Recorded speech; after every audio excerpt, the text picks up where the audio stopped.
Trouble cleaning itself. This is Neil's on Dynasty. Please like, share, and subscribe. Be kind, helpful, and grateful because it's better than being a jerk. You just imagine if you're a jerk, you're a jerk, you're a jerk, you piss people off all the time, and then we have a collapse of our society. Guess who's not getting any help? And buy some silver and some platinum because, it's undervalued by well over 50%. But anyhow, that's not what this is about. This is for all you people that enjoy the crypto world and plan on, you're building your next billion-dollar mansion off of your future gains. Oh, I got some bad news for you. Here's the bad news. That is the symbol for the G20. This is Coin Bureau crackdown. What the G20 is planning will shock you. Out to crack down on crypto. This was revealed in a recent crypto regulation roadmap released by India, which currently holds the presidency of the G20. India promised it would focus on crypto when it assumed the presidency late last year, and it could have an impact before its term is up in the autumn. Today, we're going to bring you up to speed on the G20's history with crypto, summarize India's recent roadmap, and tell you exactly what it could all mean for the crypto market. On its website, the Group of 20, or G20, describes itself as, quote, the premier forum for international economic cooperation. Put differently, it's another unaccountable and unelected international organization that influences our daily lives, just like the World Economic Forum, or WEF. Now, the difference is that the WEF focuses primarily on the private sector, whereas the G20 focuses primarily on the public sector. Naturally, the G20 consists of 19 of the world's largest countries, plus the EU bloc. Its website also notes that its members represent 85% of global GDP and 2/3 of the world's population. Like many other such organizations, the G20 was created after the Asian financial crisis of 1999 by the finance ministers of Canada and the United States. The difference is that the G20 was created by the G7, a more exclusive club of powerful countries created by the US in the early 1970s in response to the oil crisis. Now, what's interesting is that the G20 initially consisted of just the finance ministers and central bank governors from each of its member countries. Lo and behold, this changed after the 2008 financial crisis. Since that time, the G20 has been, quote, elevated to include the heads of state of all member countries. If you're wondering why you don't hear about the G20 more often, that's because all its annual meetings take place behind closed doors. As explained by former Canadian Prime Minister Paul Martin, who co-founded the G20 while he was finance minister, this is the only way they can have honest discussions. Privacy for me, not for thee.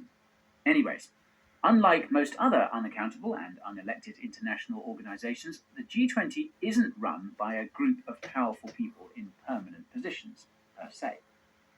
Rather, the presidency of the G20 is predetermined, with a new country getting a turn each year. Logically, each presidency lasts 1 year.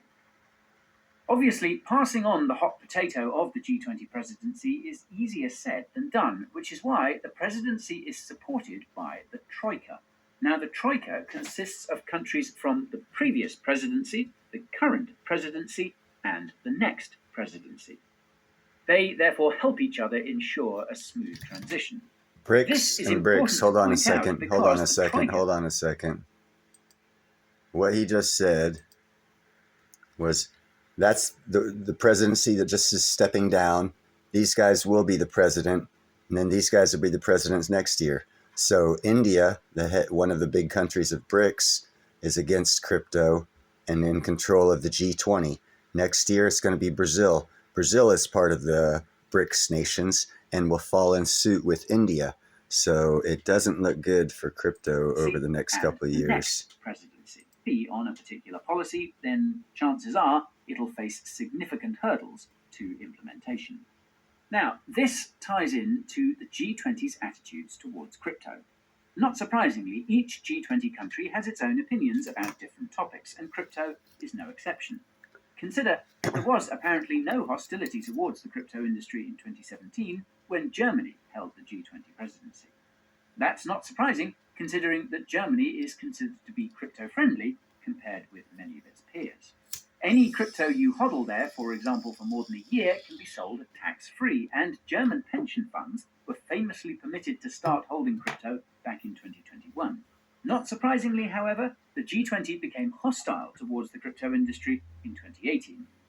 That's because Argentina assumed the presidency that year. Although Argentina's citizens are generally pro-crypto, its government is not.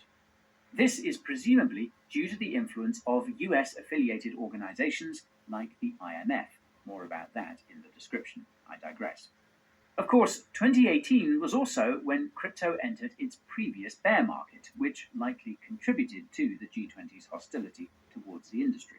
Funnily enough, the crypto-related announcements from the G20 from back then sound eerily similar to the ones today: global taxes, global regulation, etc.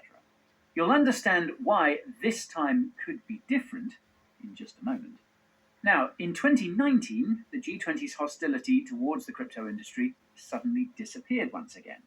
That might have something to do with the fact that Japan held the presidency that year, and Japan is generally very pro-crypto. The only exception was the G20's concerns about stablecoins, which were raised later that year. This is no coincidence, considering that Facebook had announced the launch of its Libra currency just a few months previously. If you've watched any of our videos about crypto regulation, you'll know that government started taking crypto seriously when Libra was announced.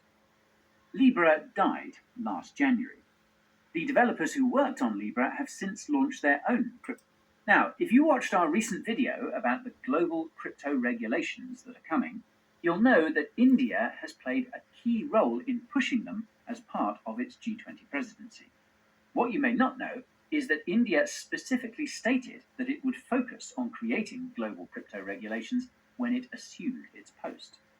This begs the question of why India put crypto as a focus for its presidency.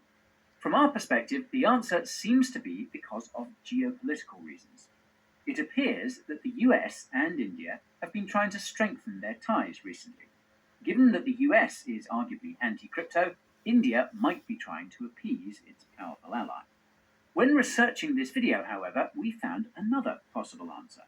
According to Business Today, a major Indian media organization, one of the three objectives of the G20 is to, quote, create a new international financial architecture. Newsflash: crypto is likely seen as a threat to this objective. While governments didn't mind... All right, I don't think we need to see any more of that. You guys get the spiel. All of the G20 nations are going to go up against crypto because they see it as a threat to their ultimate goal of creating a new currency. And the private sector, that always gets crushed and always gets the rug pulled out from underneath them, is pro-crypto. Good luck with your crypto adventures.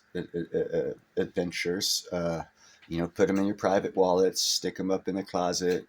Maybe, I don't know. Maybe you'll find somebody that'll say, hey, if you give me that crypto that I can't spend anywhere else because of taxes and regulations, I'll give you a tomato. Hell, I don't know. I don't know a lot about crypto. What I do know is anytime you go against the governments of the world, you lose. So, bet on it if you want. You can make money selling dog shit. I understand that. But you can't make a lot. And it won't last. Bye.